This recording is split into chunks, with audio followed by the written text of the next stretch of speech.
महादेव ने हमें ध्यान में दिखाई माता पार्वती के तप की वह अद्भुत कथा जो पुराणों में वर्णित है और श्रावण मास के महत्व को स्पष्ट करती है। हमें ध्यान में भगवान शंकर के दिव्य दर्शन प्राप्त हुए। भगवान शंकर कैलाश पर्वत पर नंदी जी पर विराजमान थे। धीरे धीरे उनका शरीर पारदर्शी होने लगा। अब मैं भगवान शिव का हृदय स्पष्ट देख पा रहा था। वह अद्भुत दृश्य था। उनके पारदर्शी शरीर के भीतर उनका हृदय भी पारदर्शी दिख रहा था और हृदय के भीतर एक सफेद प्रकाशमान बिंदु चमक रहा था।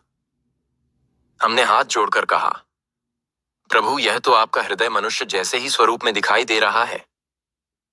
भगवान शिव ने मंद मुस्कान से उत्तर दिया, हाँ, कैलाश में मैं अपने स्थूल स्वरूप में ही प्रकट रहता हूं। यह बिंदु ही मेरा शक्ति तत्व है। तभी एक और दृश्य प्रकट हुआ। दृश्य पौराणिक काल का था, जब देवी पार्वती भगवान शिव को पति रूप में प्राप्ति के लिए तप कर रही थी। माता पार्वती एक दिव्य शिवलिंग का पूजन कर रही थीं। उन्होंने शिवलिंग के अर्घा को गुलाब की पंखुड़ियों से सजा रखा था और अपने करकमलों से शिवलिंग का जलाभिषेक कर रही थीं। जैसे जैसे माता पार्वती अभिषेक करती गईं, भगवान शिव के हृदय के उस चमकते बिंदु पर प्रभाव पड़ने लगा और वो क्रियाशील होने लगा।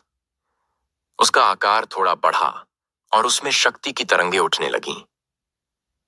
फिर भगवान शिव ने बताया, मेरे वैराग्य स्वरूप में शक्ति तत्व सुषुप्त जैसी अवस्था में था, परंतु श्रावण मास में यह पुनः जागृत और संचारित हुआ था। इस माह में मेरा शक्ति तत्व सक्रिय हो जाता है, इसीलिए श्रावण मास में मेरी उपासना से विशेष फल मिलता है। श्रावण मास की शिवरात्रि भी साधकों के लिए विशेष होती है। इस रात्रि में गृहस्थों को रात्रि